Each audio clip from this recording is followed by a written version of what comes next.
Hey everybody, welcome to a new week, and of course that means a new adventure game since we finished the last one on Friday, The Inner World. If you missed that, you can go through the whole playlist that's being uploaded recently, it's in the Adventure Time playlist, but I'll eventually make a full game playlist of that. But anyway, this is one of the more classic adventure games, Broken Sword, Shadow of the Templars. It's kind of a remake. You notice they call it the director's cut, but it's more of a remake than that. They added like new animation and stuff. It was originally came out in 1996, but the remake came out around 2012, like between 2009 and 2012, something like that. It got released for cell phones and on a bunch of different platforms. The Wii and DS, I think, were originally... They made a petition to remake the game because of... That was around the time they were kind of doing... It was having a resurgence, the old adventure games, point-and-click games. They were starting to get popular again, partially with, like, Phoenix Wright on the DS and stuff. Those kinds of games were coming back into style, so the creator was like, yeah, that's a great idea, we'll put some voice acting in it. And also has one of the more adult plots of an adventure game, I think, besides like Gabriel Knight, which they just went through on Game Grumps not too long ago. It's a Dan solo, but if you wanted to watch that, I probably won't be doing Gabriel Knight, at least no time soon. I was reminded of some of the good times rewatching the playthrough, but yeah, it's a little on the boring side, and this one's a lot more interesting. I never actually played through it. I have played a little bit of it, but yeah, so it'll be the first time for me going through this, and interested to check it out. Without further ado, let's get started. Paris, city of love, romance, and dreams. So they say. I used to say it too, but ever since that day, the day of the murder, I've always associated my beloved Paris with death. As you can see, it's the same people that did Beyond a Steel Sky and Beneath a Steel Sky.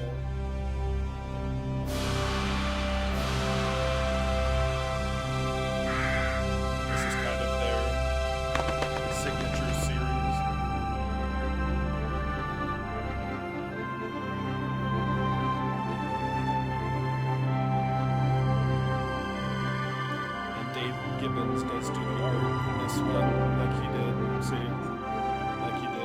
Beyond the Steel Sky and Beneath the Steel Sky.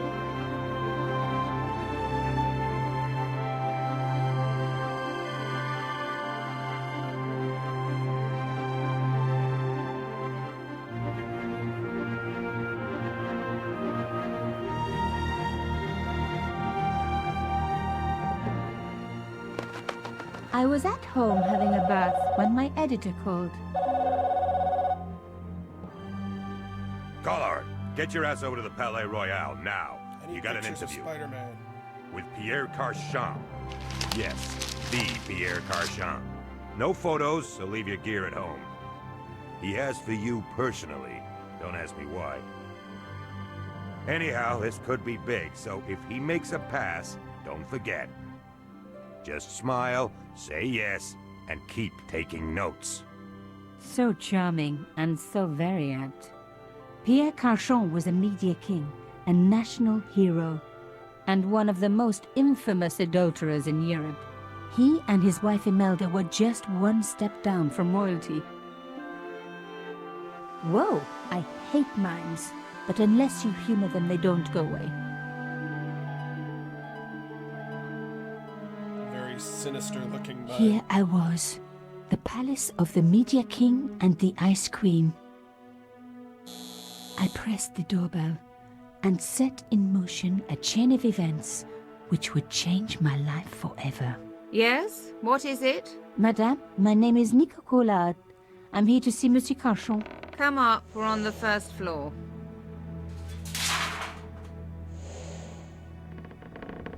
Madame Cochon, it's a pleasure to meet you. Yes, I'm sure.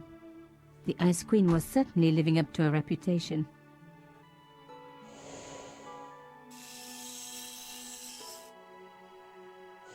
Will you be staying for the interview? Mademoiselle, I know little of my husband's business affairs, and I care even less. I certainly have no intention of watching him pore over yet another pretty little journalist. Pretty. You're too kind, madame. Of course, the mime uses a silencer. The talented and very beautiful Mademoiselle Collard. Such a pleasure to meet you at last. Monsieur Cochon, I am honored. Oh, I'm sure you are. Call me Pierre, please. But I do not flatter you idly. I was a friend of your father. He was a great man. My father, he never mentioned. He and I were very close. And then his death. So tragic. I must... Imelda, your damned cat's in my study again. Another Ming vase, I suppose. I lose one of those a Excuse day. me for one moment, my dear girl. It's getting expensive. You journalists are getting younger each year. Perhaps it's the rest of the world getting older, madame. That was no cat. My God, what? A cat with a Monsieur gun. Cochon. Oh,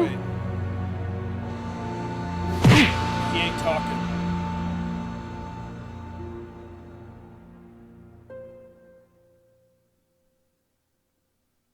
He's dead.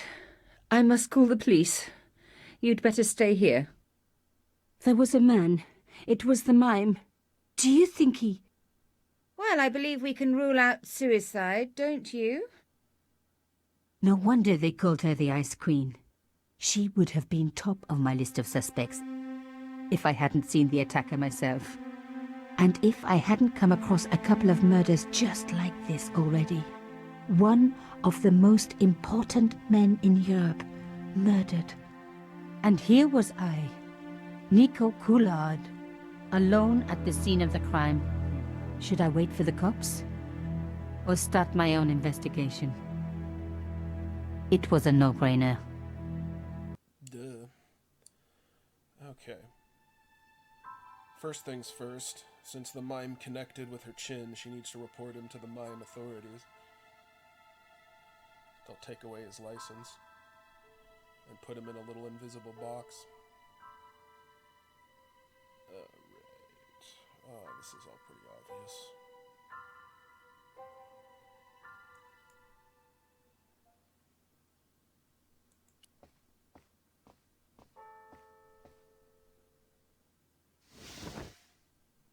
A small round piece of glass had been cut out of the pane. This was a professional job.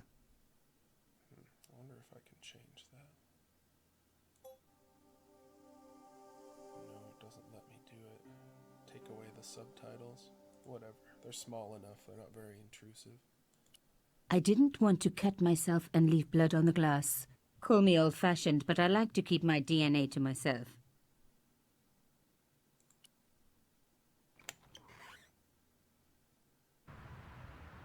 The killer must have used a ladder to reach the window. He was long gone. Guess he folded that ladder up, popped it in his pocket and took it with him. Yeah, he could have scaled the side of the building. Probably wouldn't have been that hard. Mimes and guns don't usually go together, but I had an idea that this was no ordinary mime. I'd come across this murderer before, and written about him. The costume killer, at least that's what I'd called him. It was one of my hair clips. My favorite, in fact. It must have fallen when I was knocked down. I closed his eyes. It was the least I could do for the poor fellow. Some people hate searching corpses for clues. Me, I'm okay with it. Reminds me of an old boyfriend. What? Carchon had been shot. In his pocket, I found a ticket stamped Bateau de la Conciergerie. Taking the ticket meant I tampered with the evidence. There was no going back now.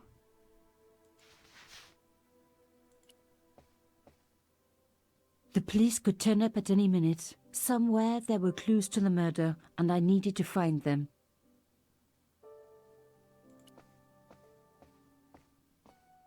A Louis XIV table with an antique cloth. Imelda had taste. But hey, with a husband that rich, taste is easy. I reckoned that cloth might just turn out to be useful. Even my fingernail wouldn't fit into such a small hole.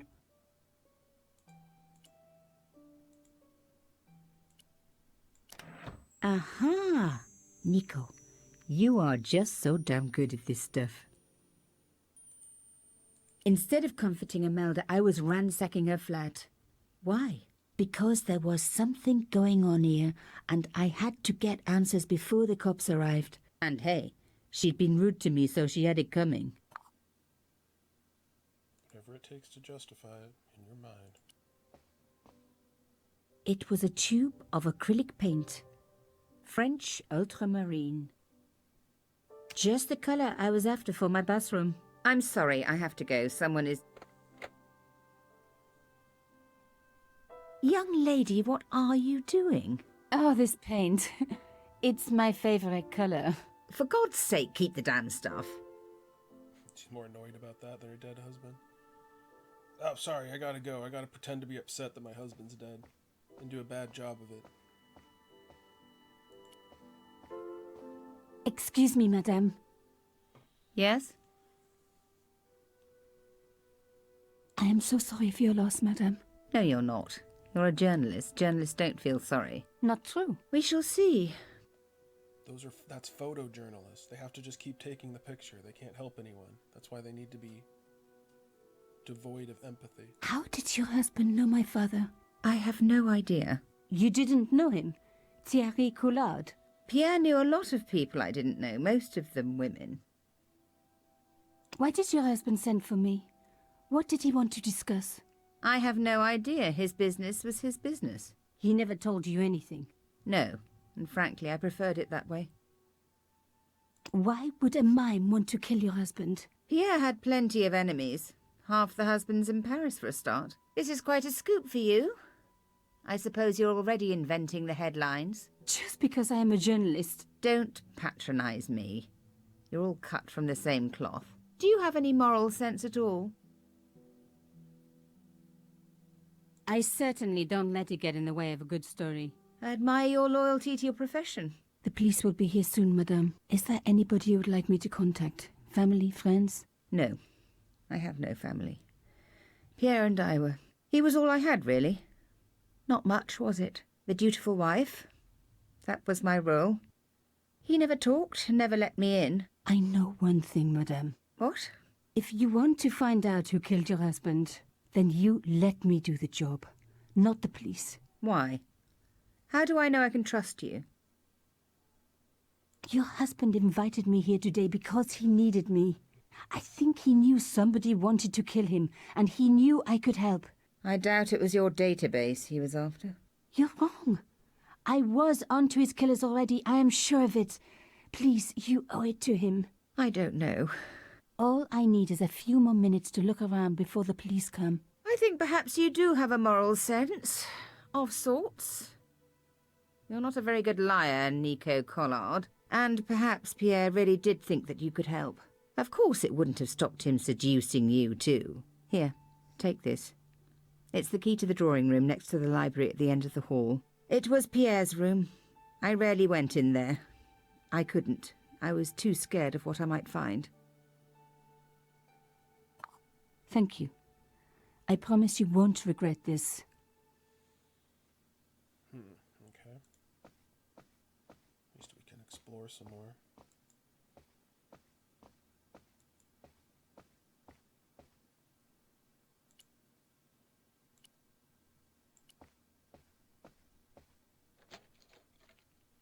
Now we were getting somewhere.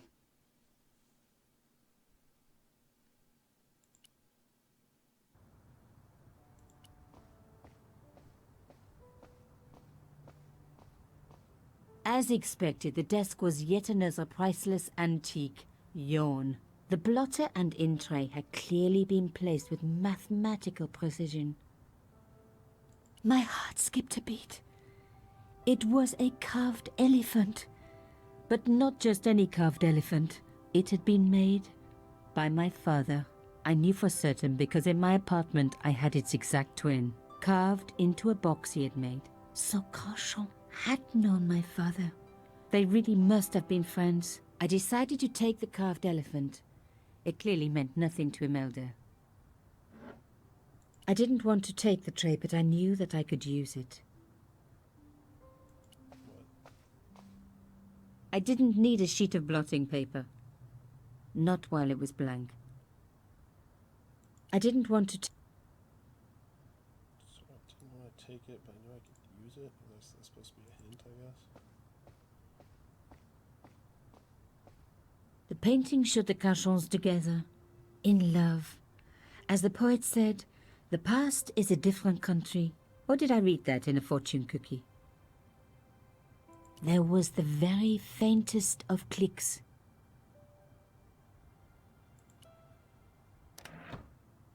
Behind the picture was a safe.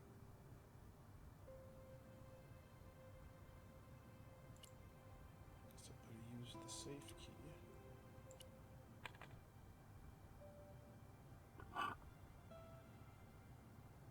In the safe was some kind of artifact. There were strange symbols on its surface. It looked like the printer's blocks I'd made at art school. If there was one thing I'd learned about symbols, they are always important. But these symbols scratched into stone were impossible to read. I needed to find a way of printing them. At least the stone was round. But what could I use for ink? And what could I print on? Sure, I was stealing, but I knew Imelda didn't know about the artifact, and Carchon was past caring.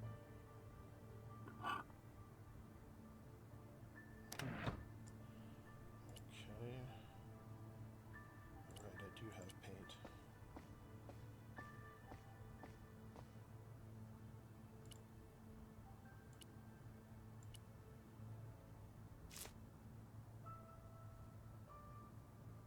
I'd spread blue paint over the bottom of the tray. It was ruined. I was a very bad girl, but also quite a clever one.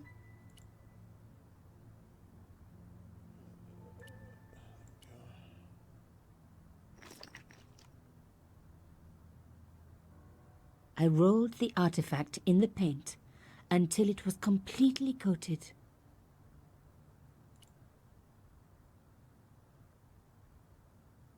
Where is it? Is this it? No. No.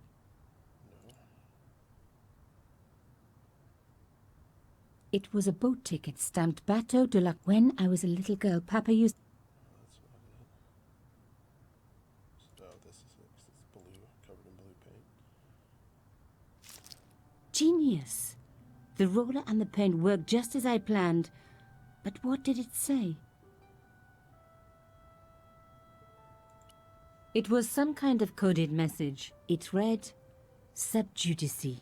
I may not have learned a lot as a journalist, but that was a term I knew well. It means a legal case that is before the courts. Below it was a sequence of letters that made no sense. I suddenly realized there was a connection between the boat ticket and the coded message. The boat ticket was stamped Bateau de la Conciergerie. The conciergerie on the Ile de la Cité, by the river, housed the ancient law courts. So, sub judice could in this case mean literally under the law courts, below the conciergerie. I was pretty sure I'd found all I could here. And besides, all this opulence was making me pine for my regular life of poverty. This was a huge story. It was also one heck of a puzzle with a lot of pieces missing. But I was going to crack it. And if I could just remember the name of that fancy prize you get for being an ace journalist, I was definitely going to win it this time. I'm going to win the prize for being an investigative journalist, but I don't have enough investigative sense to look up what that prize is or remember what the name is.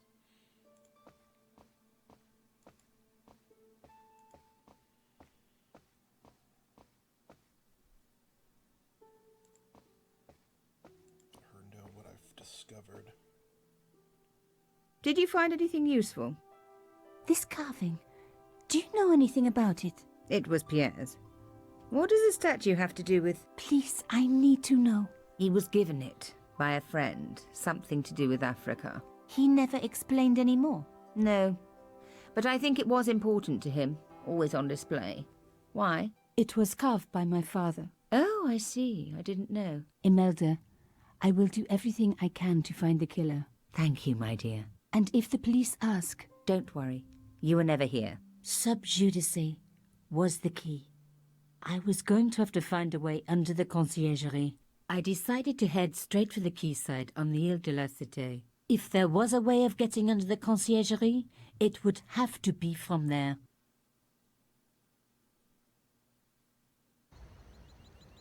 Canchon wasn't the type for messing about on the river. He was up to something down here.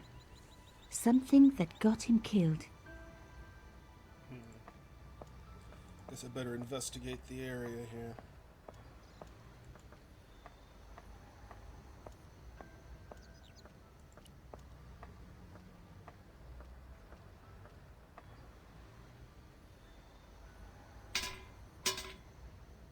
I tried pushing the fence, but it wouldn't move. A strange pair of locks stopped the latches from releasing the gate. Oh god, there's two of them. Alright.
Simple as that. Yes!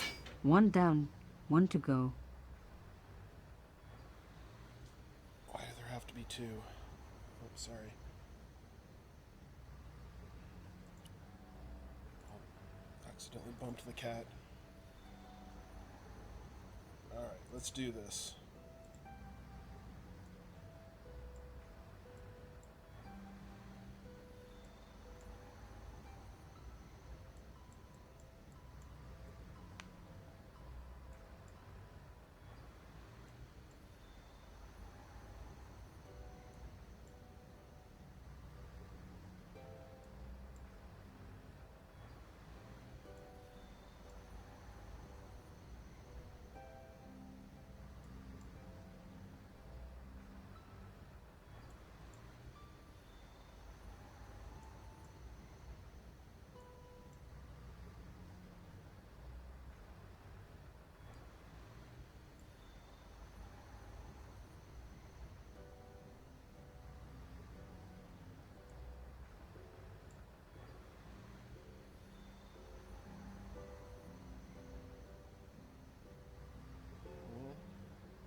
Hope this works.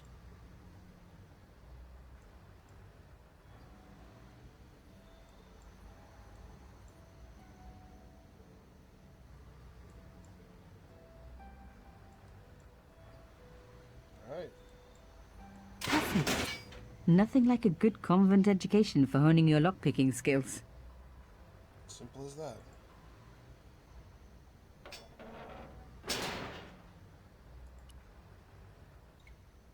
For a room full of junk, that was one very sophisticated lock system. This place was definitely fishy, in more ways than one.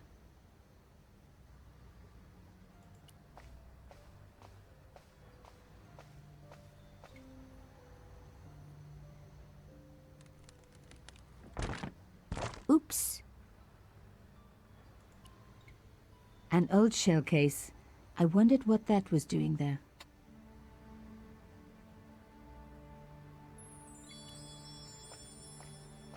The words sinister and Dexter were carved on either side. Now any good convent girl like me knows the old Roman for left, right, left, right. But what did it mean here?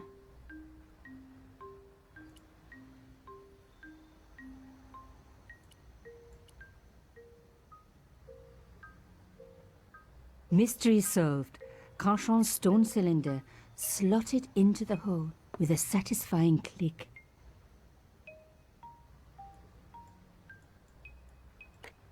I made a mistake. The lock reset.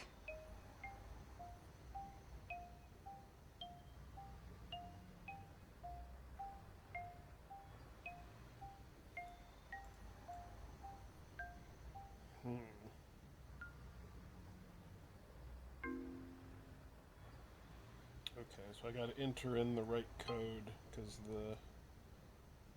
apparently, I don't know how, oh, because S and D.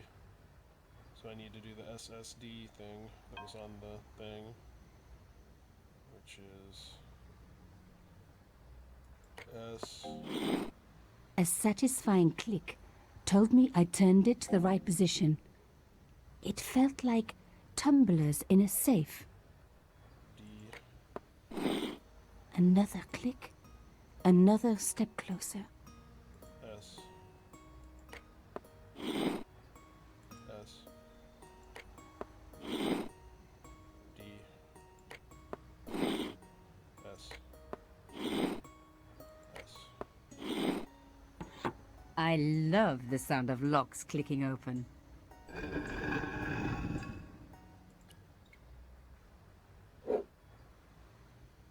I removed the stone cylinder.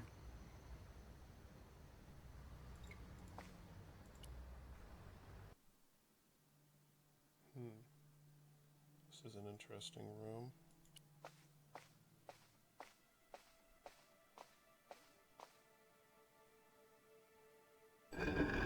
Oh my god! The slab came down with a hell of a force. With nothing to hold it up, the cross dropped back down again.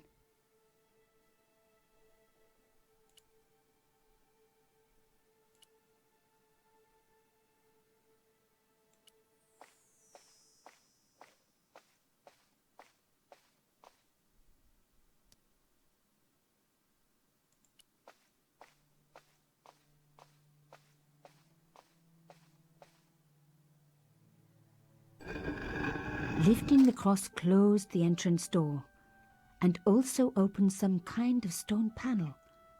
Ingenious.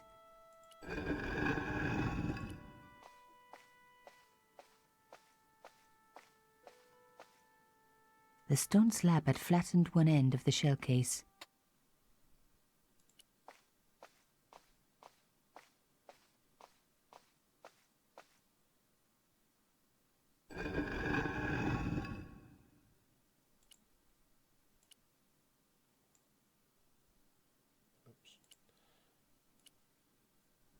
Use the crushed shell to keep it open.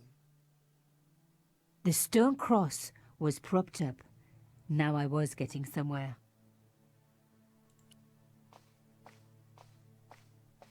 I touched the slot. Nothing bad happened, which was good. I've always been attached to my fingers. This slot was designed for something specific. But what?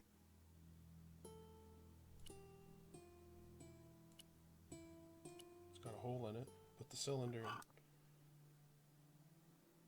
The artifact slotted into the hole perfectly. Behind the old walls, I could hear some kind of mechanism groaning into life, but whatever had been triggered had now jammed.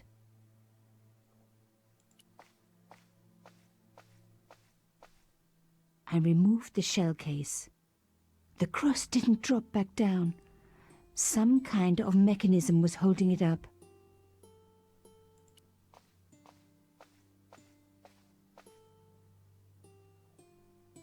The gap was too thin for me to get a grip.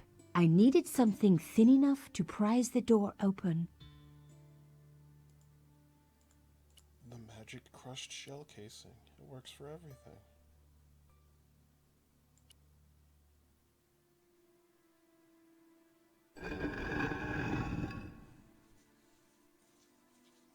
Another good use for a shell case. Another secret room. Somebody had something to hide. But was it what I was looking for?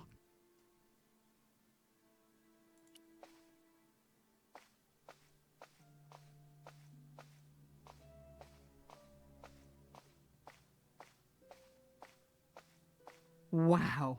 Through the darkness, I could see that this was a stateroom. But for what purpose? And how did it tie in with Carchon?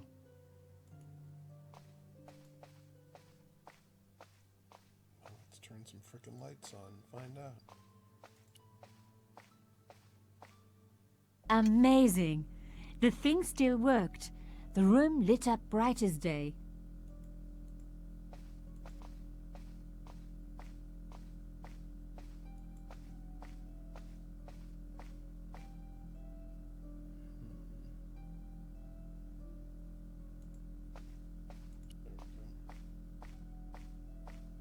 It was pretty clear from the lack of dust that someone had been working very recently at this desk.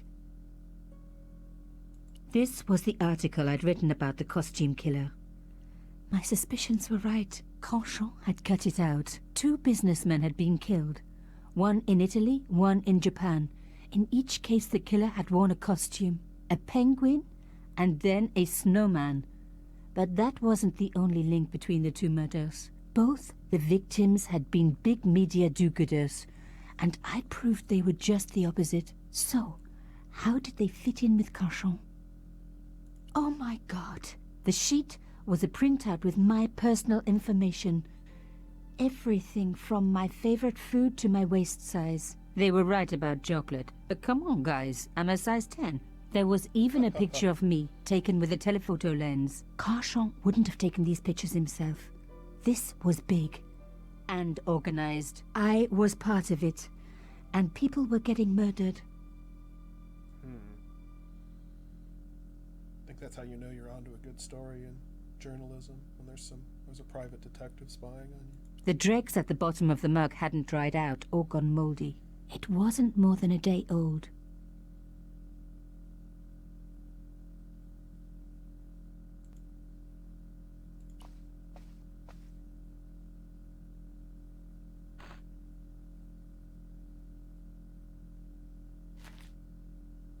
Inside the drawer, I found a note written in some kind of code.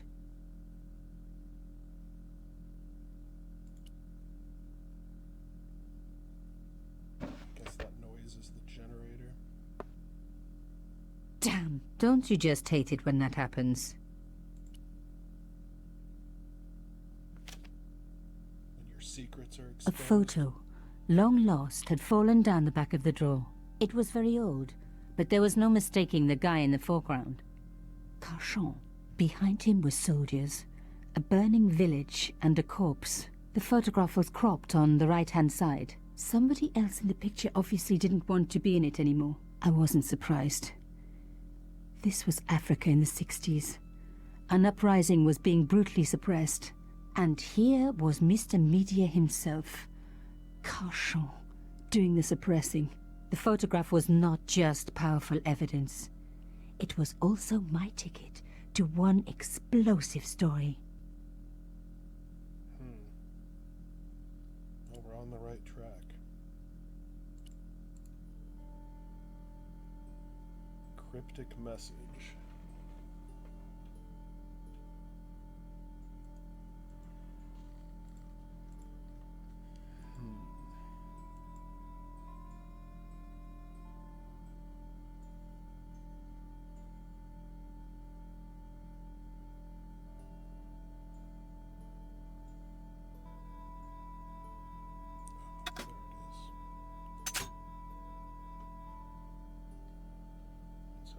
this out,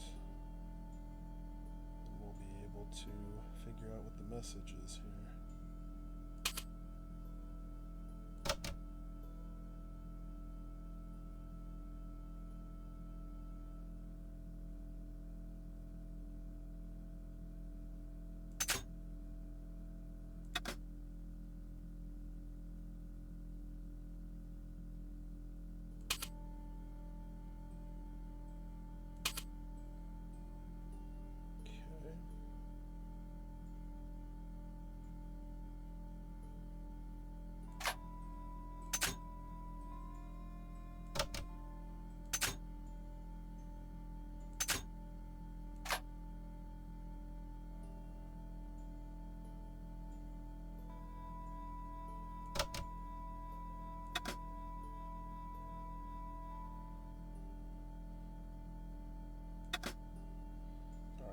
Yes, I do have a cheat sheet. I know what the message says. So. Pierre, full report to follow. But... So that's a B.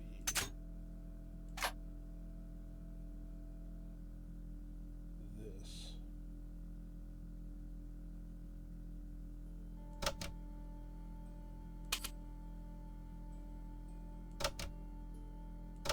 This is too urgent.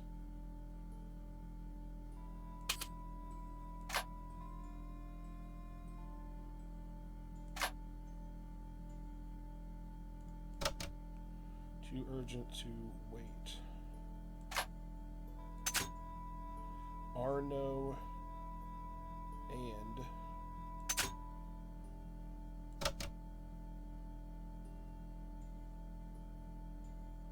Yamada.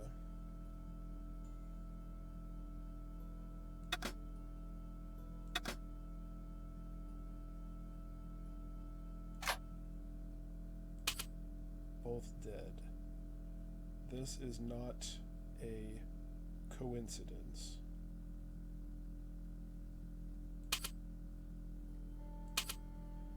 Indeed, it seems that all of us who came together are truly in danger.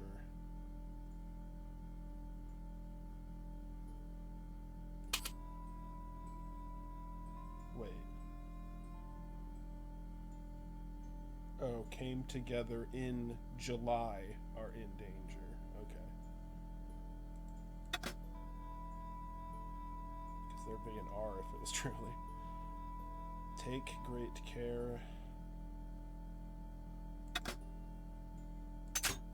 And what would the last be?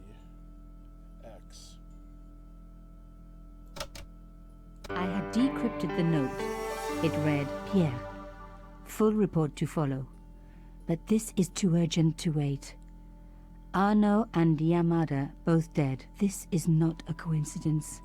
Indeed, it seems that all of us who came together in July are in danger. Take great care.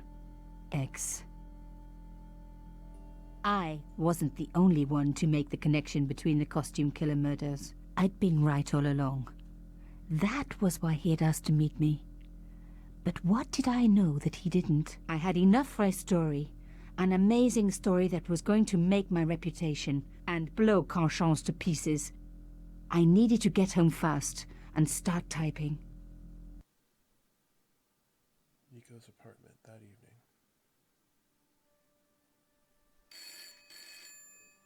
I think this is about as much I played it the first time. Bonsoir, Collard. Nico, it's Ronnie. Hey, Ronnie, you cracked open the champagne yet? Are you crazy? What's wrong? Wait a minute. You didn't print it, did you? Course I didn't print. That's the best piece I've written. The last, as far as I'm concerned. It's important. It's suicidal.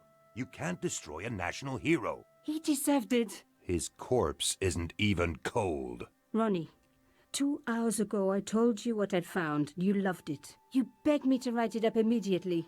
2 hours is a long time in newspapers, Nico. Someone's got to you, haven't they? Listen up, Nicole, and listen good. Pierre Carchon had a lot of friends. Powerful friends. For your own sake. Forget what happened. You got it. End of conversation. Good night. 2 hours is long enough for a check to clear. This should have been my big break, Or a but threat I knew there was nowhere big. else to sell this story. If Ronnie wouldn't print it, nobody would.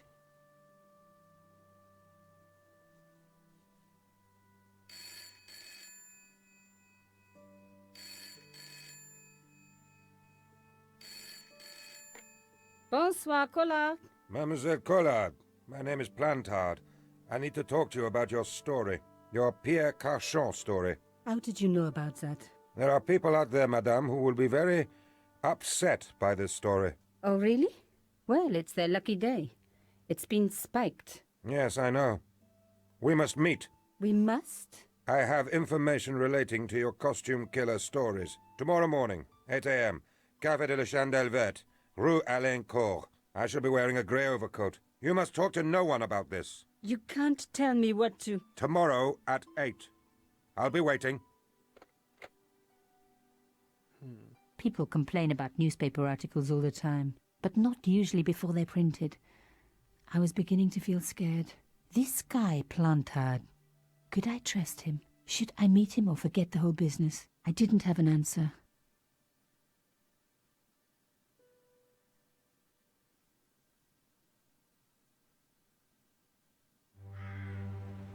I'd only been in Paris for a week, but already I'd fallen in love with the city. My latest discovery was a little cafe, La Chandelle Verte. I was pretty sure the waitress was taking a shine to me. That old Stobart charm, I guess. Little did I know my reverie was about to be so rudely interrupted. First an evil mime, now an evil clown.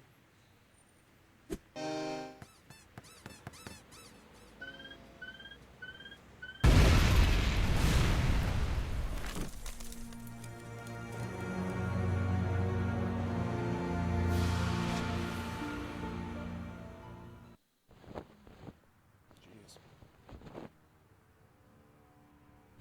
Of course, the clown's makes a lot more commotion. As I than picked the myself up, I was really angry. One minute I'm on vacation, the next minute some clown's blown me up. I knew right away what I was going to do. I was going to find that clown and bring him to justice. Because justice matters. Justice is up there with liberty and equality and, fraternity. After all, that's why I'd studied law, wasn't it? Well, that and the money, of course. So he's a lawyer? No wonder he's pontificating so much. Alright, well, I think I'm going to save it here, and we will continue this on Friday.